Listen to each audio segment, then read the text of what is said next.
Hey there. So glad to see you on a Sunday.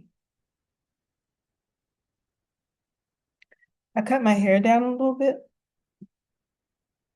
because I do this every time it gets warm. I keep saying I'm going to grow my hair out, and then it gets a little bit warm and I get frustrated and I start, chopping at my hair, and then it just ends up short. So here we are. Here we are with short hair coming to you live. I'm Halana Black, coming to you live from Playa del Carmen, Mexico. I have on, what is this? My kitchen apron, because I just got finished making dinner. I had, in case you were wondering, I made some kofta. I love to be able to make international dishes.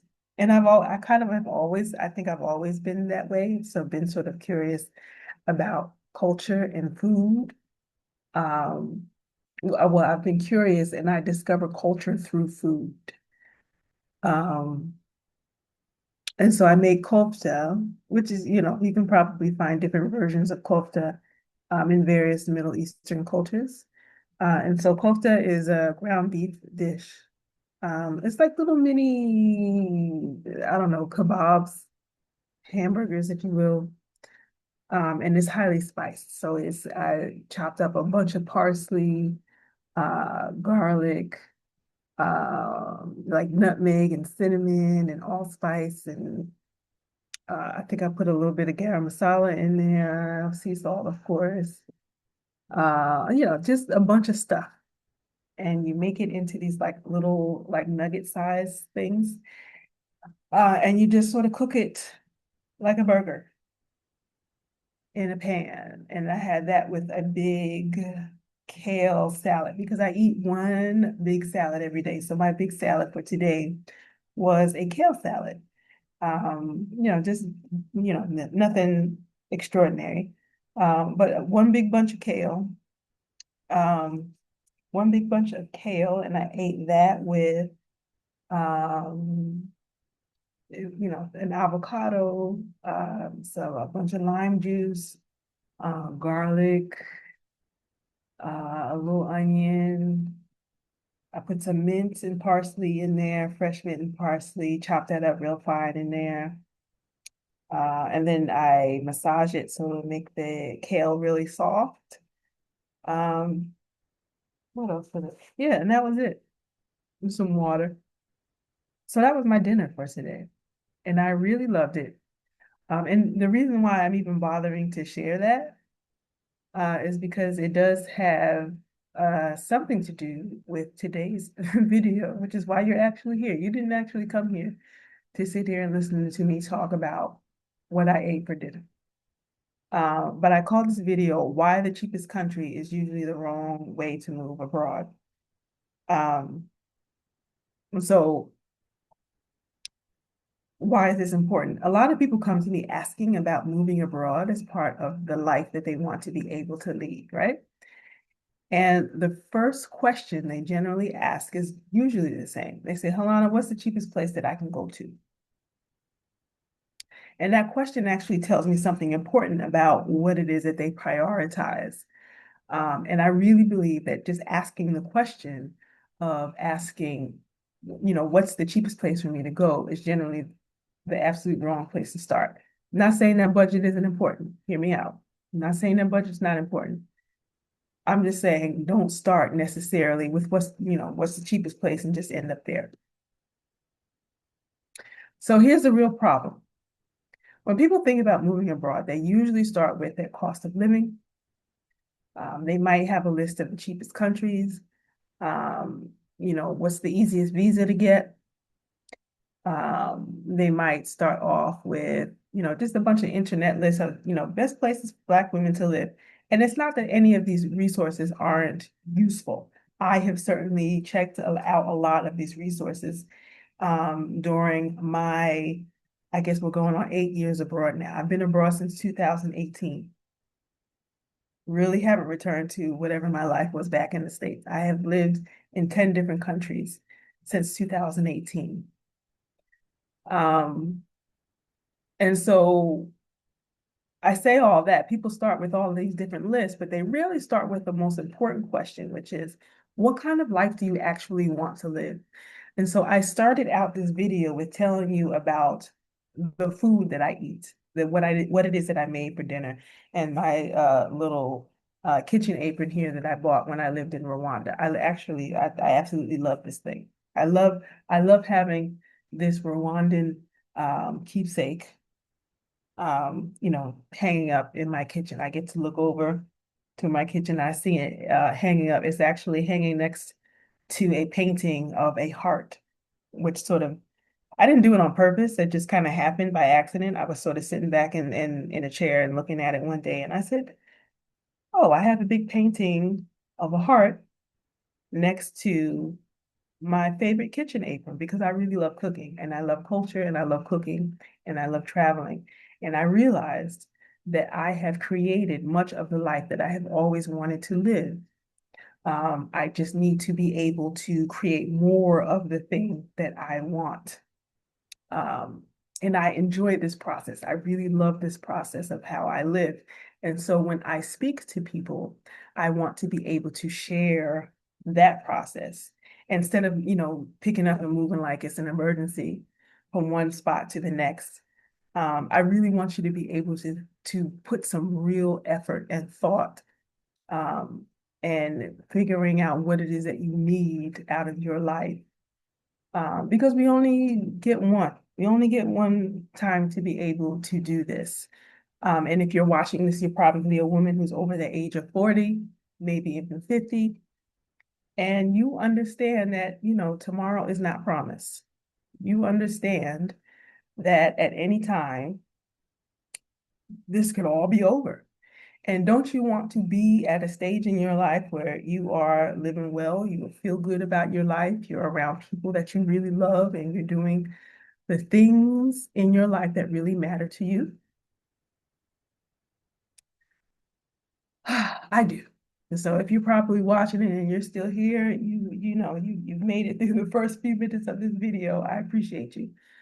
If you like this and want more content like this, go ahead and click the subscribe button so that you will be notified of more videos like this, and also click the like button as it helps to be able to share this content with more people who are interested in this topic. So, over the years, I've learned that many people, many people live quiet lives of desperation, dissatisfaction, quietly complaining to themselves and maybe to everybody else that they know every day about how much they do not like their lives or the few things about their lives that they don't like. I particularly understand because at one point that was me.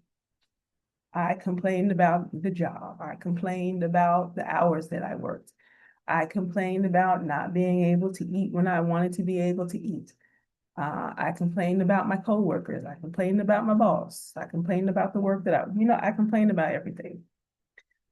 So many people sort of live these quiet lives of dissatisfaction, not because they lack an opportunity to be able to do something else, but because they never gave themselves permission to be able to ask what it is that they actually want.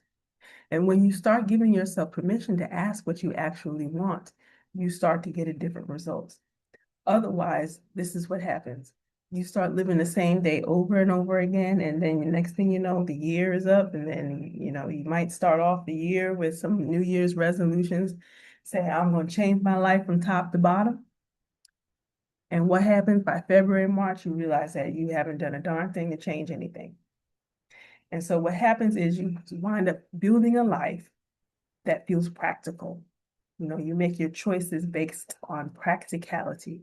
You'll say things like, well, maybe this job that you have, it's giving you the money, the money's good enough, and so, a lot of people are not fortunate enough to have a job right now, or, they're between jobs. But I have a job, and so, we'll stick with this. It's okay.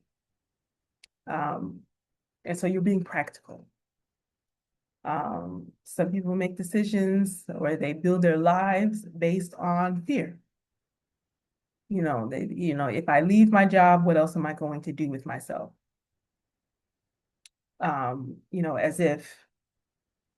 if you have no ideas for doing other things, as if there are no other examples of people who have done the leap to do new things and left clues behind for you to be able to learn from.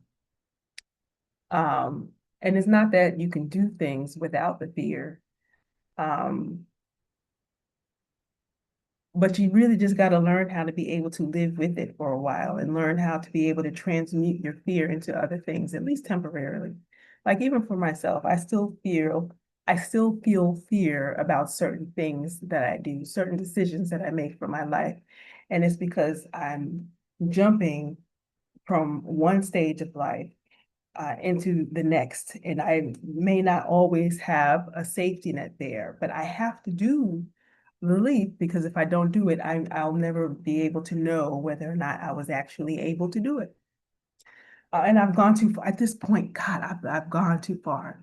I've gone too far to be able to get to this point, 8 years into being abroad, to just be, just fold it up and say, I'm gonna just go home and get a job. I can't do it. I can't do it.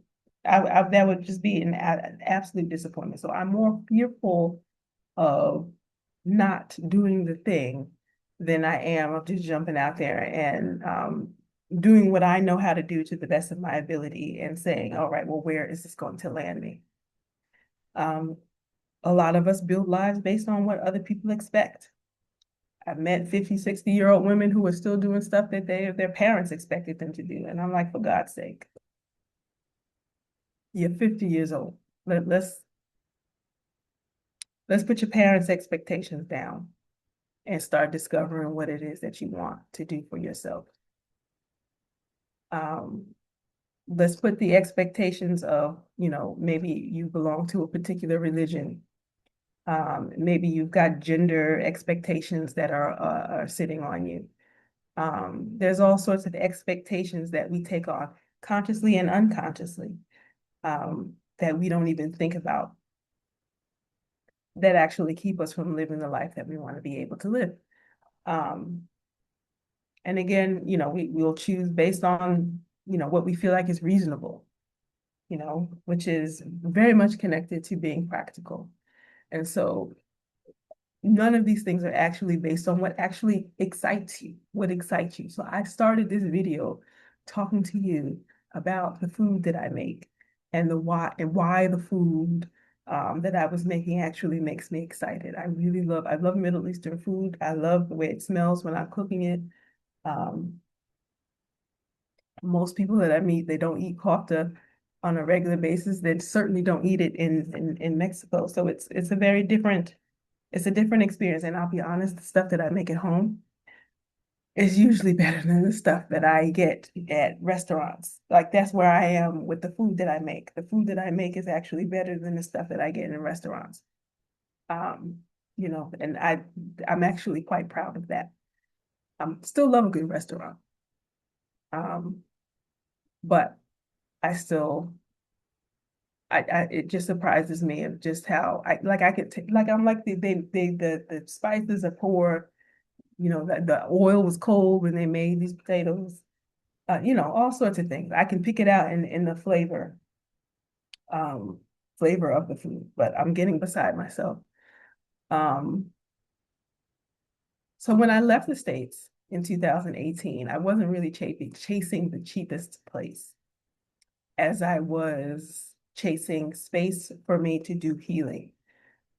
So I wound up going to Thailand, which actually is one of the cheaper places to be able to live as an American. If you're an American making American dollars, Thailand generally comes up somewhere at the top of the list of places in the world where your American dollar will go quite far.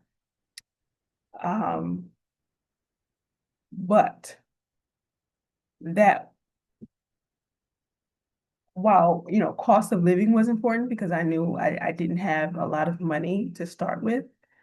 Because I was so ill. I had a freelance writing business, but I was also really quite ill, and so I needed to be able to go someplace where I could find space for me to think, to be able to decompress, to be able to figure out what I wanted to do.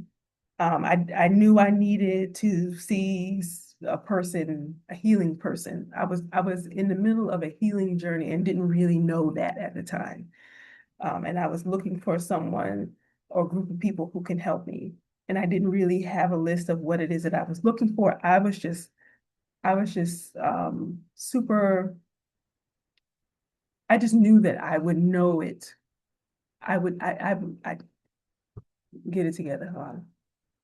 I knew that I would find what I needed when I found it, even though at that time I couldn't really express in words what it is that I was looking for. It's like when you're looking for an apartment and you're like, okay, I need a balcony, I need a kitchen, I need, 2.5 baths. Like, people have a list of things that they want. I didn't have that so much in the healer that I was looking for. I was offering myself an opportunity to have space to be able to see what shows up. I was going to just show up and trust the process, which is something that I had never really done before in my life. I had always done the stuff that was prescribed. You know how you go to school, university in particular, and you pick a major, and then they have a list of classes that you're going to take in order to fulfill the requirements of the major. That's sort of the approach that I took to living and planning my life. And after a while, by the time I got to 40, I found myself about 100 pounds overweight. I had gotten divorced, which was a good thing. Um, highly dissatisfied with the type of career that I had built. I had always wanted to do something more creative, and somehow ended up in teaching, which actually wound up being a good thing. I learned a lot through teaching. I want to be clear. Just because we take twists and turns in our lives doesn't mean that that area or that space in life wasn't good for me, because now I'm able to combine the teaching that everything that I learned about teaching and teaching adults in particular with, food, um, and with culture and with my writing. And I'm combining all of these things to make, the life that I've always been, um, the life that I was always destined to live. Um, and so I really just wanted a different way of living. And since then, I've lived in 10 different countries, you know, and a lot happened in those 10 years. And I'm always in this process of writing this sort of, I don't know what I want to call it. Is it a travel memoir? Is it a healing memoir? I don't know. But um, these videos that I do sort of help me to figure out what is the premise of the book that I am in the process of writing. Is it a spiritual book? I don't know. But since I left in 2018, left the States in 2018, I've lived in 10 countries. And right now, I live in Mexico. And even now, I'm thinking about my next move. Right now, I live in Playa del Carmen, which is in the Caribbean side of the Yucatan. And I actually am interested in moving to San Miguel de Allende, which is in central Mexico.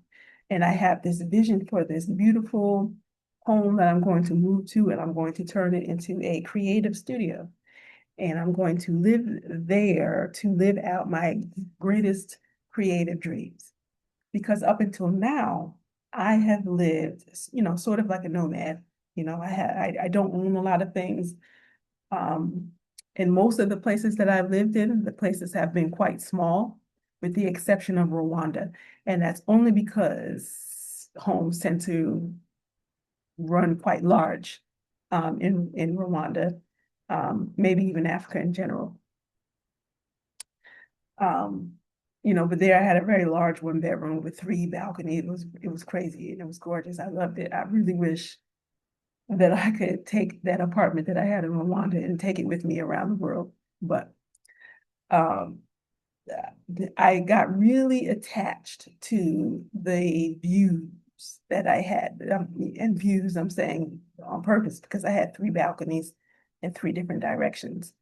And so on one side of my apartment, I had really beautiful sunrise views. And on the opposite side, off of my living room, I had this beautiful sunset view. I was totally spoiled. Um, but I want to be able to have that type of a view again. And in central Mexico and San Miguel de Allende, it's very well known for these gorgeous views of big sky and all the different colors, these beautiful sunset views, and just having the perfect light at night. Because one of the things that I do is I paint and I draw. Don't necessarily share that online a lot. I would like to be able to share more of that online. Um, but yeah, I like to paint and draw. I do it on a small scale now just because I don't have all the stuff that I would like to be able to have. And so right now I'm just sort of, I'm sticking to a small scale, sketches in a notebook, which is cool for me right now. But I would really love to be able to have just some artist space where I want to be able to have a rooftop, as well as just a creative space where I'm going to be doing my writing. I'll be able to do my painting, thinking about, like I have ideas for cookbooks and things that I want to be able to write, food memoirs. Of course, I do things where I write for magazines, and so I'm always writing ideas about, business and health. I just finished an article for Essence.com about Black American women who moved to the continent of Africa and started businesses. And that's a story that I really love. And I've been getting into stories about um, VC funds, venture capital funds in Black women and what that looks like for Black women.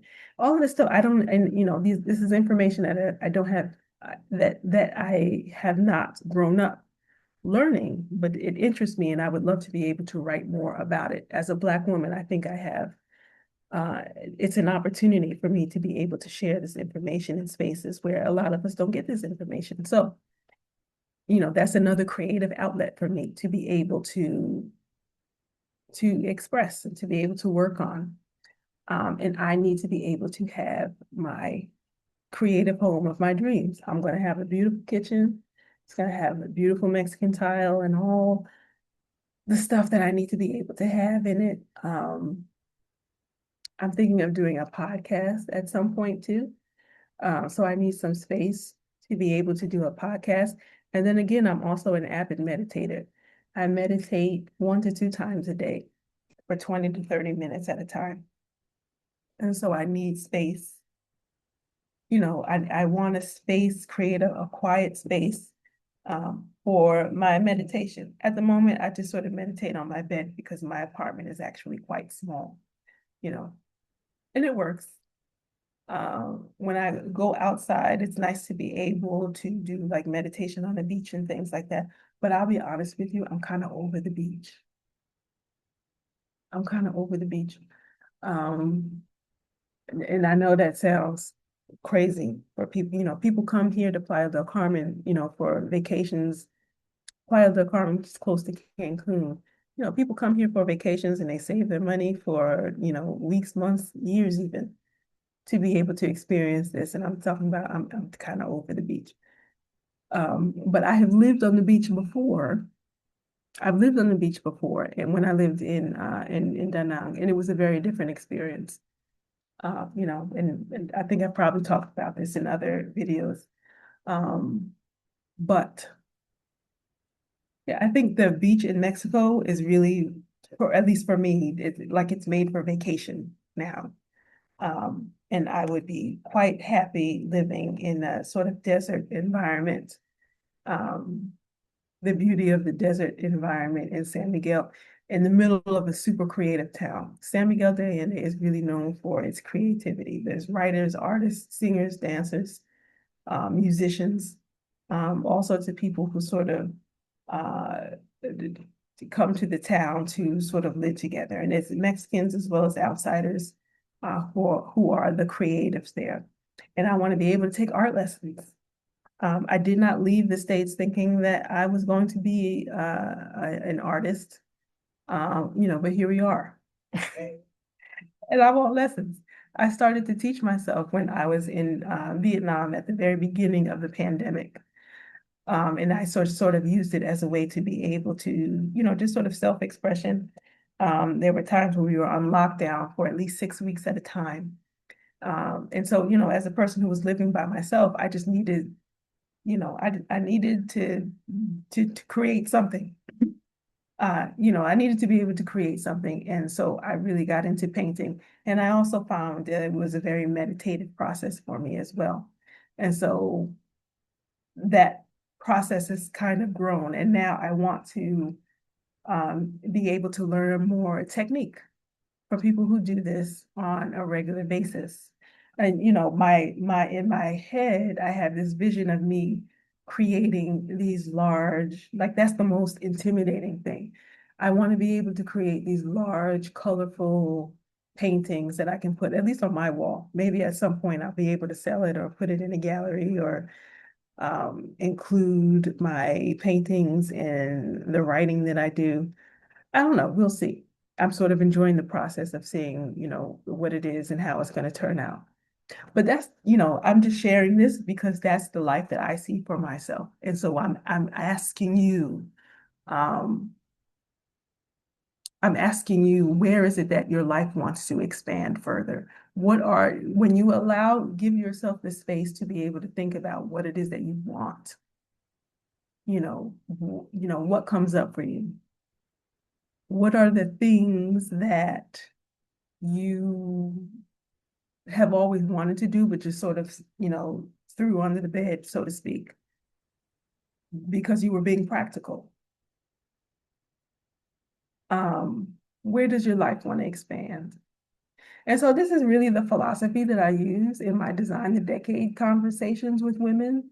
Um, and it sort of starts off with tactics with a lot of women. They want to know, they might have an idea that they want to write a book, maybe start a Substack. Um, they want to maybe start a podcast. I was just working with a friend of mine who she just did her first TED Talk, and I'm so excited for her. I got to talk to her this coming week to be able to find out how that process went for her. Um, and on top of all that, adding how it is that the rest of your life looks in addition to the book. It's not just the book or the Substack or the podcast. It's what does your whole life look like, particularly in the next 10 years, which is why I call it Design the Decade. What is the life vision that is pulling the vision of the book forward? What is the overall life vision that is pulling this great Substack that you want to be able to put together? What is the overall life vision of this great next great podcast you want to be able to create? And I help people come up with strategies around what that kind of looks like for them at this particular stage in life. If you are a woman over 40 or 50, you are really just kind of tired of doing things in the way that you've always done. You feel like you're sort of coming up against a wall and you need a change. And, perhaps you're working in a job and you know that you should be in a space where you're feeling a little bit more, where you have more of a leadership position. And for many reasons, you just haven't gotten there. Maybe you've been working and, you've been laid off, 3 times in the last 5 years, which for a lot of women, is a real thing. And You keep putting your hopes and dreams into a job when really at this age, maybe it's time for you to start your own consulting company. Maybe, maybe it's time for you to be able to offer your gift that way as an independent thinker, as an independent worker, as an independent trainer, as an independent speaker. What does that look like for you? So we need to start giving ourselves permission. Don't expect for your boss to come to you and say, hey, you know what? I think that you should go and consult. I see something in you. You're special. You should go out and start that training company. You should go out and write that book. It's never coming. It is never, ever coming. And so most of those never give themselves permission to sort of dream big. They shrink their desires before they even get to speak them to anybody. But if you're designing the next decade of your life, then the question really becomes, what kind of environment helps me thrive? That's the first question. What kind of an environment helps me thrive? You also want to ask yourself, what kind of culture am I stimulated in? What kind of culture stimulates me? So this could be, like culture as in, human culture, as in, I love to be in a place where I am bouncing around from one culture to another. I love learning about culture, right? And particularly what I really love about culture is, what are I'm using my hands here to be able to express something that I'm trying to get in my brain. But what are the strands or connections of African culture to various parts of the diaspora? What parts of that culture has survived? And so I've lived on the continent of Africa twice, two times in my life, and I've sort of moved back and forth for work in various countries in West Africa, right? In my early 20s, I was a Peace Corps volunteer in Togo, West Africa. And so I lived in a really tiny village in central Togo and had an experience that really a lot of people outside of this culture don't really get to experience. And I did that for 2 years. And then after that, I lived in various places and had done work in the education space in Ghana, Burkina Faso, and Mali. And then, of course, most recently, I had lived in East Africa, in Rwanda, for 3 years during the pandemic. So those are two very different types of cultures on different parts of the continent. We sort of like to think that, Africa is one big culture, and it's actually thousands upon thousands of cultures living on one huge continent. So learning about culture and these strands and connections between other Black people in the diaspora, that's a topic that actually interests me. And so I sort of include that in my travels when I move abroad. Um, but you can also look at culture in a very different way. What type of business culture do you want to be able to work in? We're always thinking about culture, business culture, the culture of a company before we join the culture. But you can sort of create that for yourself in the business that you want to be able to create for yourself. And you can have a one-person business, or you can have a small business with you and a small team, or you can create something larger if that's what you want to be able to do. Um, it's totally your thing. And just what kind of daily life do I want? For me, my daily life it must include being able to take care of myself, which for me includes taking time to cook, and I must be able to get outside and get some sort of exercise, which for me right now is a lot of walking, and on some occasions I'll even do some running. And I want to be able to get back into my running again. I haven't really done, I've been walking on a regular basis just about every day. I'll do between 5 and 10 kilometers, um, between 5 and 10 kilometers per day of walking. But I want to be able to get back into my running again. So that is on my list of things to be able to do. But I can do that because I have a life that sort of supports that structure. Whereas when I lived in the States, Everything was about, I had a life that I centered around the hopes, dreams, and needs of my bosses, the students that I work with. I was always um, aspiring to be and do more. And so, I was going to graduate school a lot until it all sort of, fell apart, crashed at some point. And so um, I'm glad that it did because it led me to what I have now. Um, and so when I asked these questions about my life, I asked these larger questions. I didn't start with just what was affordable only. I hope that makes sense. Um,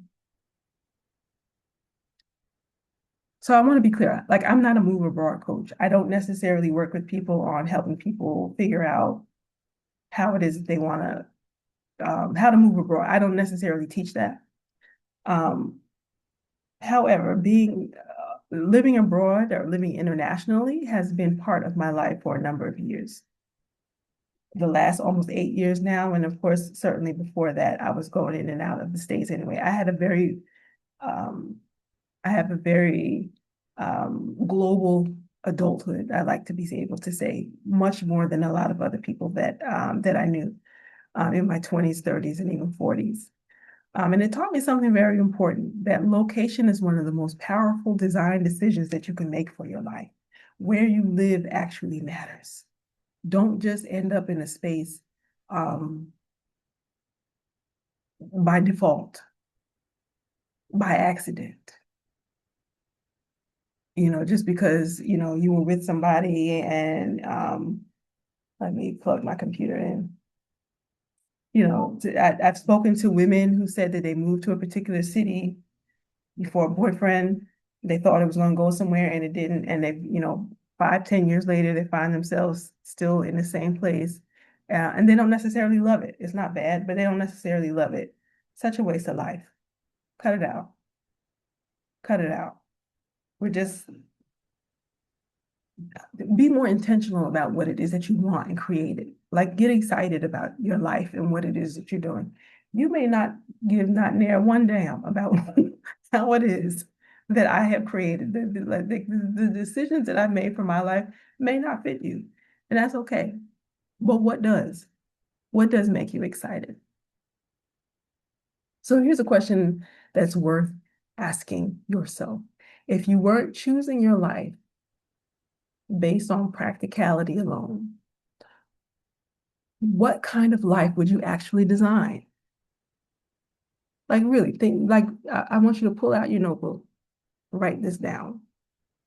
What kind of life would you actually design for yourself if you let through practicality out the window? Start thinking about, where would you live? How would you work? Who would you be surrounded by? Who are your friends? Who's in your cheerleading team? Who are your mentors? What does your support system look like?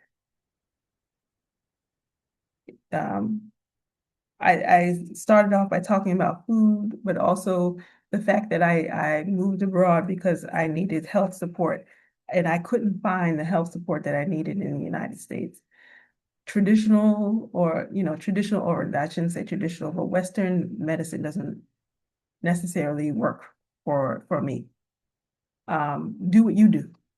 I'm not telling you what to do. I'm not saying that it's bad for everybody. I'm just saying that I prefer other ways of thinking about health and well-being. And so I tend to work with traditional healers. I tend to work with people who are naturopaths, um, functional medicine folks, um, various types of health coaches, depending on, what their particular area of specialty is. But that's me.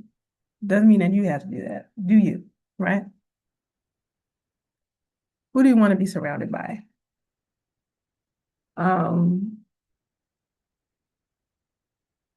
so now, if you're thinking about, so we can close up this video because it's long. If you're thinking about the next chapter of your life, where you want to live, what it is that you are creating in particular. What are you creating? That's the big question. What are you creating? Ask yourself that in the morning. What are we creating today? Let's get some intentionality around here. What are we creating? Are we creating confusion? Are we creating more sadness? Are we creating more loneliness? Are we creating more bad health? Are we creating, poor relationships? What are we creating, really? Because the book, the podcast, the Substack, whatever else it is that you are creating, all that stuff is important.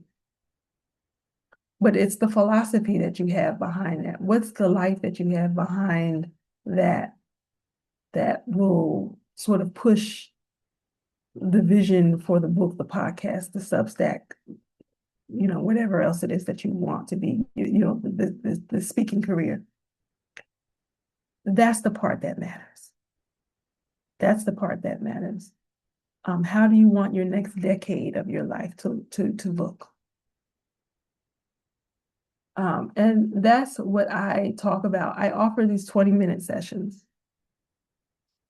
There's no charge, but they're only for serious people. I don't want to talk to you about, I'm not here to sit here and help you pick out, your next 10 places, or the next place that you want to be able to move to. I actually want to be able to speak to women who are creating something that's big in this next stage of their 10 years. So if you see yourself, doing TED Talks or speaking on, corporate, doing a corporate conference circuit and, sharing a particular message that you're really excited about, that's who I want to talk to. I want to be able to help support you figure out what that's going to look like. And in a 20-minute session, we just we sit down and we talk about whether or not we're actually fit to be able to work together. And I do these design a decade sessions, and it's a month-long, 4 sessions where we sort of strategize. If you want to do a book, for example, we can sit down and we can strategize what that book looks like and how this book is actually going to be the project that actually kicks off the next 10 years of your life. Just that process of writing that book, that process of building this book is actually going to catapult you into your next 10 years. That's a much bigger question than going to somebody who is, excuse me, just a general book coach and just saying, help me figure out this book real quick. I don't do quick and fast and easy. I've learned that about myself. There's a lot of people out there who's like, oh, we can help you do a book. You can just, talk your book over a weekend and then you can transcribe it and then we can turn that into 10 chapters. I don't do that. No disrespect to those who do. I don't do that. Like I need big thinkers. I need hopeful people. I need, people who are moving, people who have vision. What are we doing? What are we doing? Seriously. So, these conversations, these are for women who want to think intentionally about their next chapter and the work that they want to bring into the world. And if you want to do that, that starts off with the 20-minute conversation. It's called the Strategic Clarity Call. Just click the link in the description box. You can sign up for a 20-minute session and I can tell you more about it. And yeah, I think that's enough for today. So in closing, sometimes the biggest life decisions don't actually start out with logistics. They just start with giving yourself permission to imagine a life that actually fits you. So what's the life that fits you? See you tomorrow.